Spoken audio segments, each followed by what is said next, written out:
beberapa hari ini nggak bisa tidur. Mengapa? Saya cukup bahagia sebagai sahabat Gus Dur. Buat saya itu segala-galanya.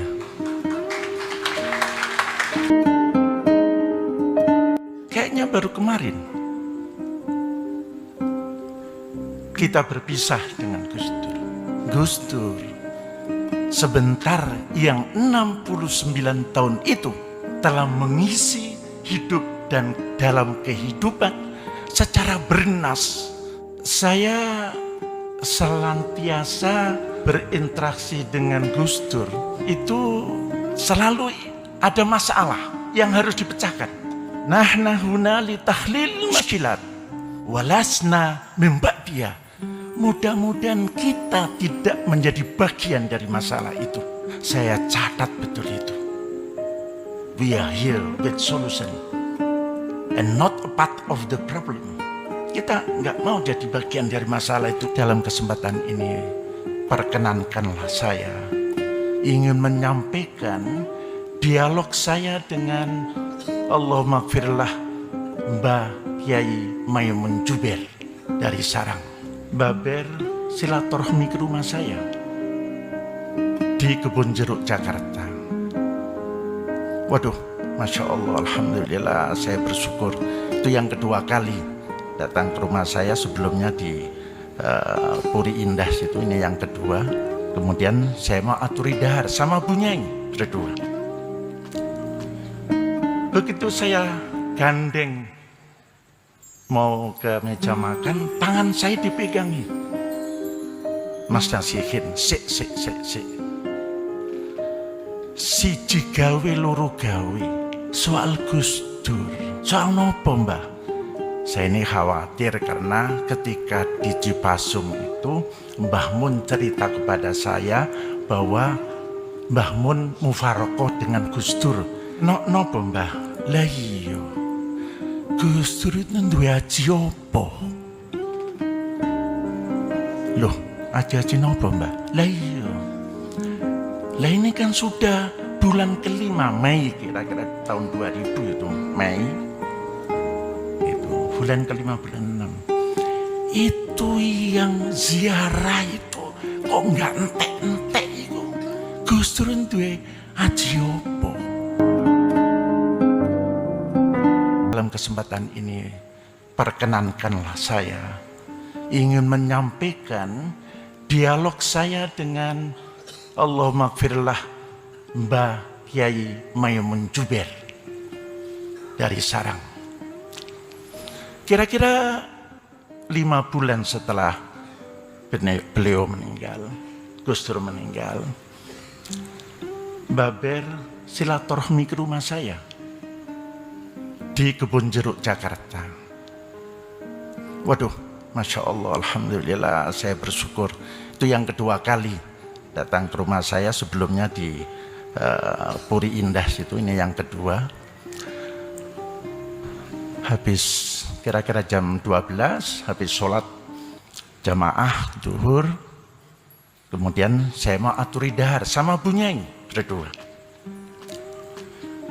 Begitu saya gandeng mau ke meja makan, tangan saya dipegangi. Mas Nasihin, siji gawe loro gawe. Selain silaturahmi, saya ini mau tanya sesuatu yang saya tidak bisa menjawab ketika tamu saya di Sarang datang. Dan sebagian santri saya tanya, nopo Mbah? Soal Gus Dur. Soal nopo Mbah? Saya ini khawatir karena ketika di Cipasung itu Mbah Mun cerita kepada saya bahwa Mbah Mun mufarokoh dengan Gus Dur. Karena apa? Karena Gus Dur madani presiden. Madani itu apa ya? Ya ngata-ngatain presiden. Mbah Mun apa enggak kerso itu. Wong apapun ya presiden loh, ojo diwadani koyok ngono lah. Kira-kira gitu mufarokoh. Nopo Mbah? Lah iya, Gus Dur itu duwe aji apa? Loh, aji-aji napa, Mbah? Lah iya. Lah ini kan sudah bulan kelima, Mei, kira-kira tahun 2000 itu, Mei. Itu, bulan kelima, bulan 6. Itu yang ziarah itu kok enggak entek-entek itu. Gus Dur duwe aji apa? Waduh. Wah, angel, Mbah. Pokoknya sampeyan terangno. Gus Dur itu duwe aji apa? Apa? Dengan segala hormat, nuwun sewu, Mbah. Wonten sekawan nenggah kula soal Gus Dur. Apa sing sepisan? Yang pertama itu adalah soal kesederhanaan hidup.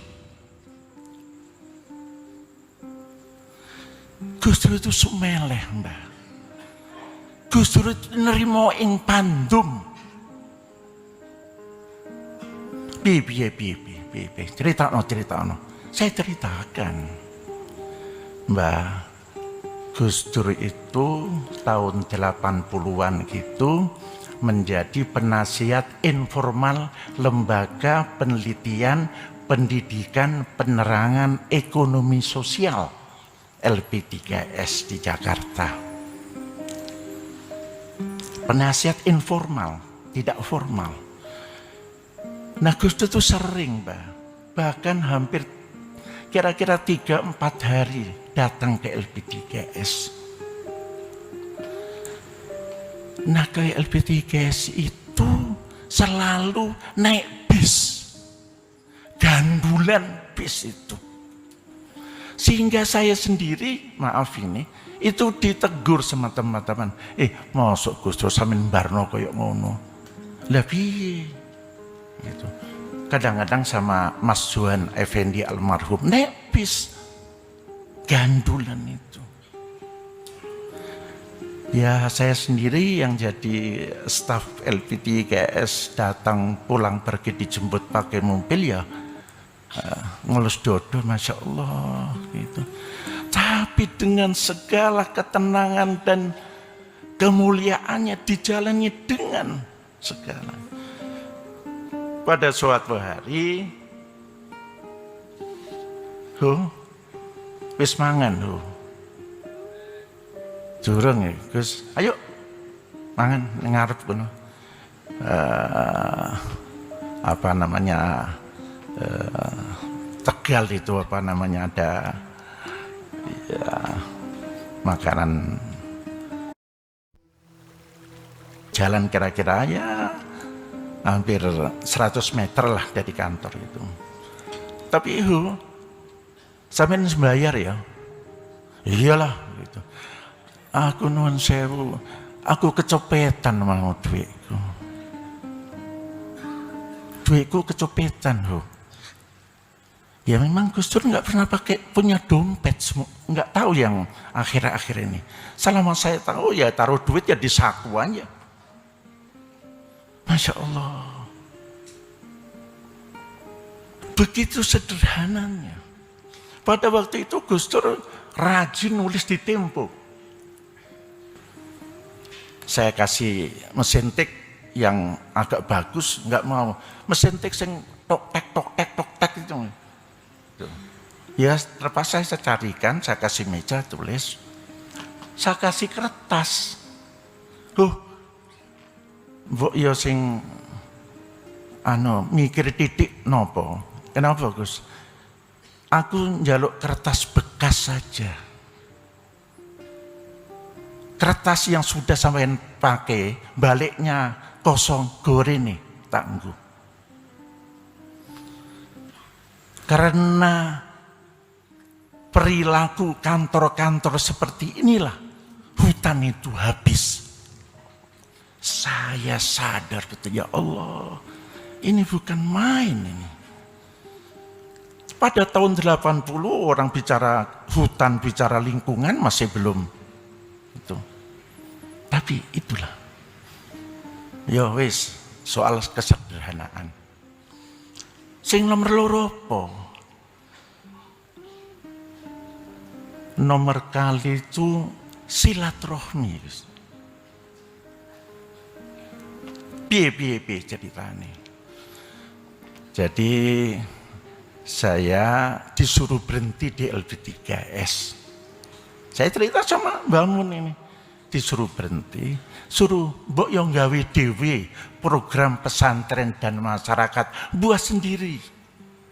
Akhirnya kita merencanakan membuat perhimpunan pengembangan pesantren dan masyarakat, disingkat P3M. Nah sebelum itu kita laksanakan, Gus Dur ngajak keliling ke kiai-kiai di Jawa Tengah dan Jawa Timur, sampai ke Madura, sampai ke Banyuwangi, Blok Anggung, Kencong, Sukorejo, Paiton, muter sampai ke Sumenep, Lok Guluk, Anukoya. Ya, saya singkat saja. Silaturahmi pada suatu hari, salam dari kakak sampean. Maksudnya, iya saya ketemu kakak sampean di Sarang. Terus juga kakakmu di Rembang. Gus Dur dari sana? Iya, aku mampir yang omahmu. Masya Allah. Masya Allah. Tuh. Dan silaturahminya itu bukan hanya kepada yang hidup. Ini yang silaturahminya kepada yang sudah meninggal. Ada salah satu makam di Tuban Selatan yang orang nggak pernah tahu, tapi kemudian Gus Dur ngajak almarhum Mustafa Juhat untuk baca Yasin, baca tahlil di makam itu. Orang nggak pernah tahu. Habis itu kemudian sampai sekarang makam itu dikunjungi banyak orang. Dan ini panjang sekali ceritanya. Baik, silaturahmi. Nah yang ketiga itu lomo. Saya bilang yang nomor 3 itu lomo, Gus, loman. Gus Dur itu punya mobil Citroen. Mobil Citroen, ya saya nggak tahu, Eropa lah kira-kira gitu. Nah pada suatu hari Gus tolong dolen mobil iki sak payune piro, Mbak Yumu pengen ya usaha kecil-kecilan, nggo modal.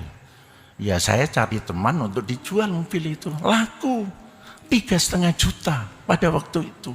Mobil Citroen itu laku 3,5 juta. Kemudian saya minta supaya diantar uang 3,5 juta dalam amplop, saya bungkus coklat gitu, diantar.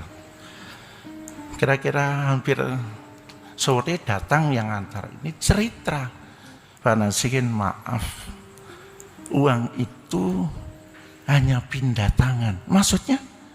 Lo enggak dia terus kebunuh dia? Enggak. Jadi waktu saya datang ada tamu di depan itu. Ada tamu jadi teralah. Itu ngomong.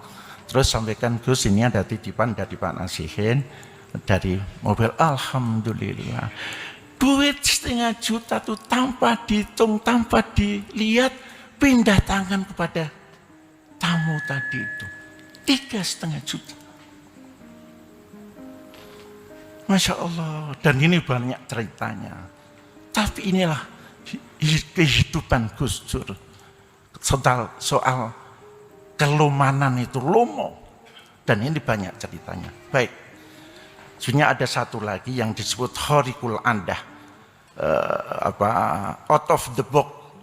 Jadi Gus Dur itu ingin, kalau menurut saya, dalam memecahkan masalah ada 3. Pertama itu scientific problem solving, pakai ada ilmunya, ada teorinya. Yang kedua berdasarkan pengalaman. Yang ketiga itu, yang lebih banyak itu intuitif. Intuisi tiba-tiba aja. Itu yang, ini banyak cerita tapi waktunya habis. Kemudian Gus Mbah Mun, wah. ora kuat aku, ora iso aku. Iku laku sufi Mas Nasihin. Ora kuat aku, ora iso aku. Ora kuat aku. Iku lakune sufi. Nopo mbak niku? Yang pertama adalah membatinkan nilai menjadi perilaku. Jadi ontologi itu selalu menjadi aksiologi lewat ilmu yang begitu kaya. Epistemologinya itu. Saya terjemahkan, tapi Gus Mun membatinkan nilai Islam di dalam perilaku. Yang kedua, selalu intelektualitas itu diwujudkan dalam spiritualitas. Ini yang kedua, ini Mbah Mun ini. Nah yang ketiga itu tidak hanya jamali, tapi juga tajalli. Antara tajalli dan jamali itu dicoba, direkonstruksi oleh Gus Rusmekan Rupa. Maka akhirnya, ini Gus Mun, Mbah Mun, maka akhirnya rasa menjadi rasa. Rasa hati itu menjadi kekuatan yang saya pikir ini saya ingin tutup. Gus Dur, bahagialah dalam tidurmu yang panjang di pangkuan ilahi. Bahagialah di pelukan Sang Robi. Kami pasti akan menemuimu nanti.